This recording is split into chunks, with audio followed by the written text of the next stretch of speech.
I ask a question, who is next? Your brother, yourself. Before we do something, we shouldn't have the firefighting strategies.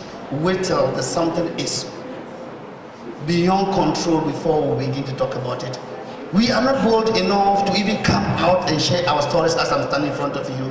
When I told my dad I wanted to start an NGO and talk about alcohol, he said, it's too early. Because he knew the problems or the pain, the embarrassment, the suffering I went through. Where haven't we been as a family? Burkina Faso, killing of animals. In fact, we went to a place in Bolga town here that the man did not use the knife to kill the animals. He only spoke and they died. And my father was so happy and said that was the end of it. The spirits behind me, that was the end of it. Alcohol said, you are lying. We got home, my father was busy thanking people and telling people story how powerful the place was. The next thing I did was that I passed through the other gate and I was looking for a quarter. Before they arrived at the drinking spot, I was vomiting. The black substance they gave me, I had taken my half. That's how serious alcohol is. Tend to point fingers at the poor old lady around your house. I started drinking when my grandfather, my grandmother, and people around my house didn't even know that was the day I wanted to drink. I had a hidden agenda. What was it? Alcohol have stages leading to addiction. First stage is experimentation. Second stage is recreation. You try to recreate the feeling you felt the last time, or the effect you had the last time, the pleasure you had the last time. You move to a third stage, alcohol abuse or substance abuse, that you will now take more than you used to take just to get that effect or that pleasure you used to get. And you move from that stage to alcohol dependency. And research shows majority of guys that smoke weed have started from somewhere. Alcohol. Alcohol. Who is first? Before we come out as a country and address these issues, bold enough to stand in front of beautiful and handsome gentlemen, future leaders, to talk to them about this. And I believe when they mention that somebody is coming to talk about alcohol, they say, Abba. All the time, alcohol. Another one again. This is a PhD holder in alcoholism. You better listen. And the only way you can resist the temptation, ignorant that we want to experiment and know, man is a curious being. We hear also stories about how good alcohol is, and that was the story I had on that fateful day, 5th March 1993. I had ambitions to talk to a lady from Bogis, and I told a few friends about my ambitions. But I was a shy type of job. Then we went and changed, and with your different type of lace, Bobby Brown, you wanted to undo each other. But I didn't have the courage to talk to the lady. And a friend advised that I would better hire a lawyer. So we decided that alcohol would do the trick. So we went behind Blackstar House and I had my first calabash. And that first calabash was acted like a policeman that they sent to arrest me. I didn't know. I took alcohol, my first calabash, came smiling and happy, and I thought that was the beginning of my life. And my workings changed. It's not, we are not lucky. I would have given you some better catwalk here. Next time you are bringing me here, I love to move around. I'm not comfortable standing. In fact, my belly is not a bother.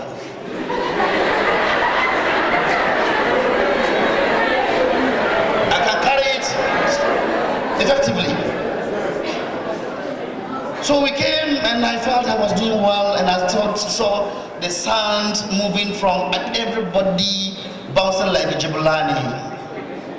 Who knows Jabulani? The ball they used to play the South African World Cup. That was the name of the ball. And that ball was the best ball ever made by Africans. And it was hosted in an African land, Jabulani. In fact, all the players, the smart players were complaining. It's African World Cup.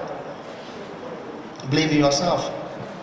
Your color doesn't come in here. Where you are born doesn't come in here. Who your parents are doesn't come here. People will not judge you based on who your father is. They will judge you based on what you did with your life. I discovered this in rehab.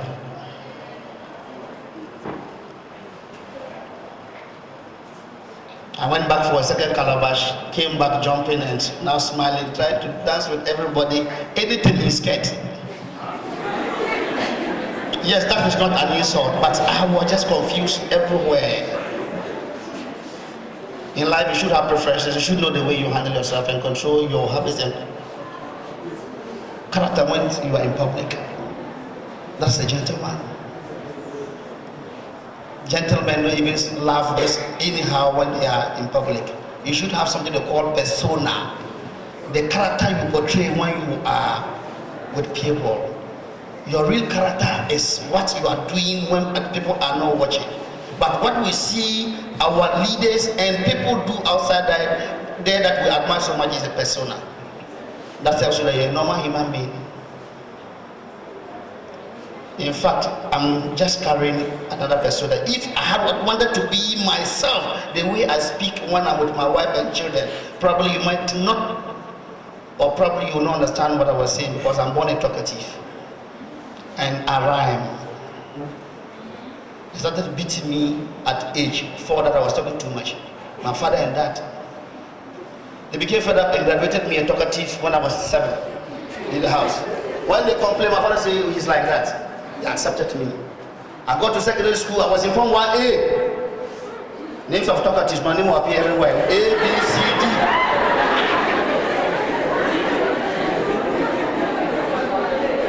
Yes. One day, my senior house master,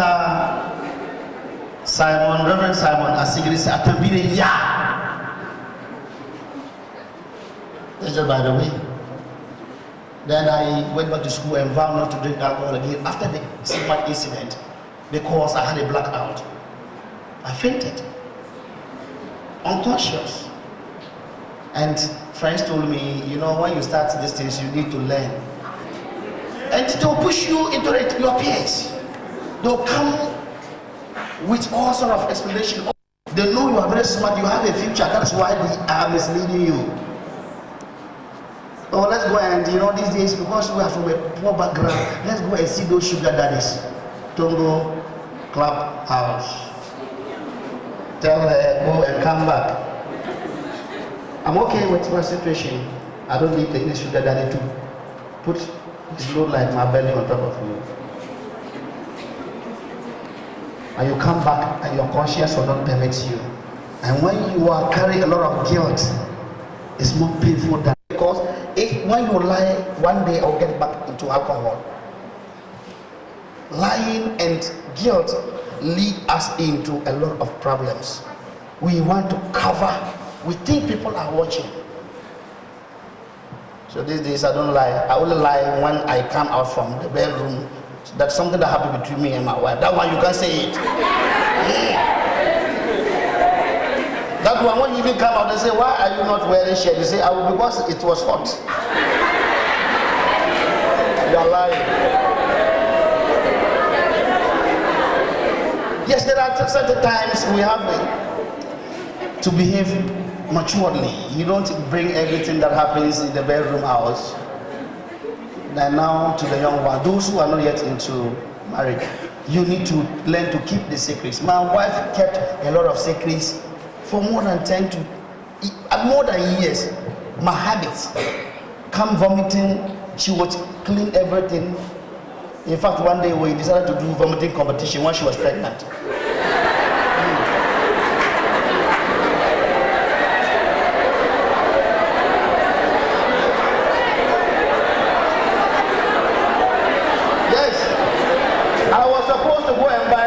And come and help us reduce or make the vomit subside or reduce.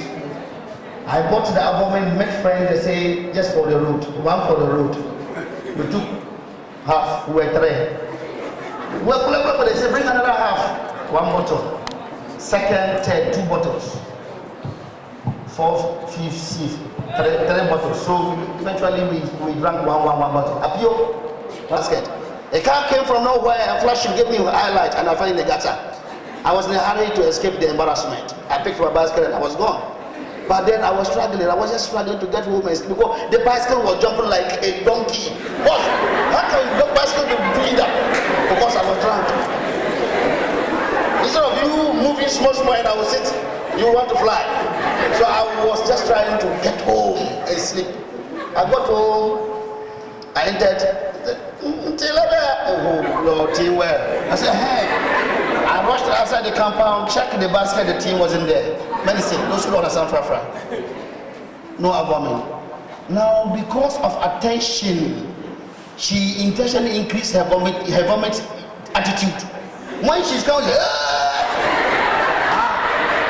she didn't know my own was boiling inside. No, when she came out and did hey and was going back, and I came up,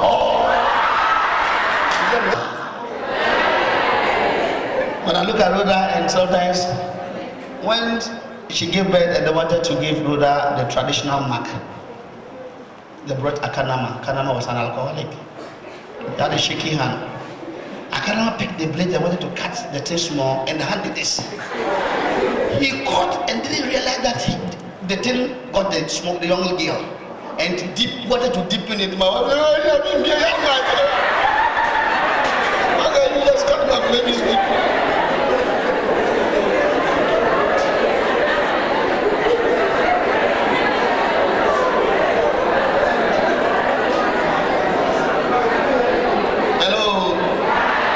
So sometimes women, guys, you learn to go with the pain.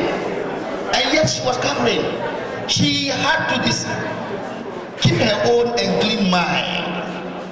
And my father came in and said, I said, he's not feeling well. I heard it. She was still covering. It happened to be that lady. She didn't say that. I love you.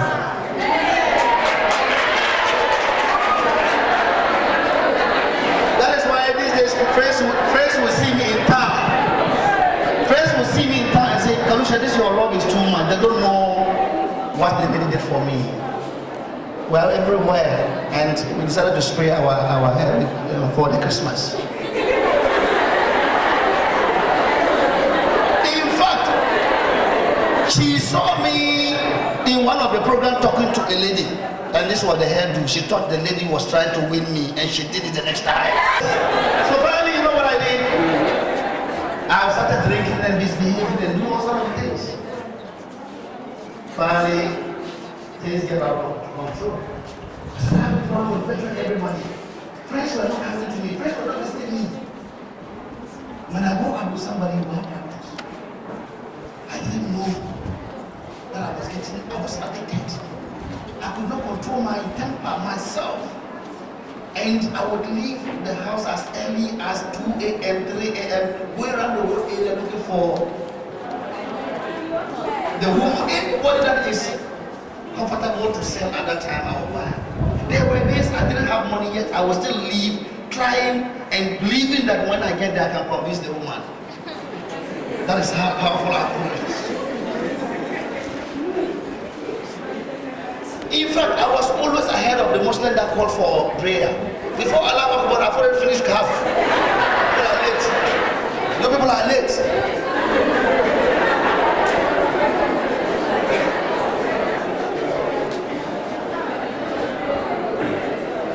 That is sign of addiction. Living as early as you shouldn't drink, but even now, alcohol. A normal human being, working day. I started having problems everywhere. Because to a stage that I wasn't sleeping any longer, I would comb the whole Accra drinking. In fact, one day, my wife didn't tell me, but the mother got wind that I was an alcoholic. New town. My wife saw me in their house with a bottle of Kebashel. I drank and I was drunk and went there with a bottle. Here was the man we were always defending. That's what alcohol can do to you. You can't control yourself. Your intellect that is controlled to balance all, supposed to govern your conscience and subconscious will be dead. Your willpower that is supposed to tell you that, John, this you are going to your in-law house, don't drink. Even if you are drunk, something will tell you that don't go there. But I didn't, at that stage, nothing occurred to me that I was even holding a bottle of kebasho and I got there, this woman. But then what? Moved to Accra, we didn't have a sleeping place. She decided to stay with the parents whilst I do school. That was how supportive she was. I was in university. University of Professional Studies. The woman, the lady, the mother was just angry. So that is how it is. That you can't even take care of each other. You decide to move to Accra with the line that you are coming to school. She sacrificed. And before long, things became worse. And she reported me to my auntie, Rita Abaa, may her soul rest in peace. She's late. And she boldly came and said, I tell you, I talk to my daughter. I said, well, which of the doctors are you talking of? He said, Accra Psychiatric Hospital. I said, what? Accra what? I sat down. But I'm not mad. They said, yeah, because you don't sleep. And they tried to convince me, and finally they. One of the reasons I accepted was that I got all my support from her. She was feeding us in Accra. And I said, if I don't go, she will not give me money. So let me go like that. I went and I was seen by Dr. Tio, a psychologist. Tio. And within a short period, they realized I was an alcoholic. My hands were shaking to write my name. You want to hold the pen tight and you are and want me. Then they advised me that you have something called insomnia. Sleepless night is the cause of alcohol. Before long, I relapsed, and one day I started experiencing blackouts all the time. And one day I woke up and I was in Panta. I didn't even know that was Panta. I thought that was maybe Rich Hospital. But when I asked one of the guys, he didn't even bother to talk to me. And the second one was just roaming around and dancing and singing. Hospital. The other one was just trying to beat the nurse on duty for blocking and offing the TV.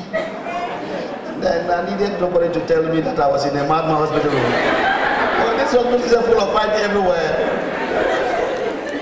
Who brought me here? One of them was a bit sober and he said, a lady and two guys brought you with a taxi. I was angry. But I realized that, yes, you didn't even realize that they were bringing you to hospital. That means there was something wrong. I tried to be nice and sober. But I was lucky that they didn't have enough beds to accommodate me. So next day I was discharged and went back home, telling myself that I would not drink alcohol. And at that time, a lot of news came. One uncle just called me one day that, Kalu, I said, yes, say, have you completed your degree? There's a vacancy here. Revenue Authority. No interview. One pickup, accountant. Yes. I said, wow. I will stop this alcohol and concentrate and complete my university. And when you vow and promise and make resolution, that is when you drink in arrears.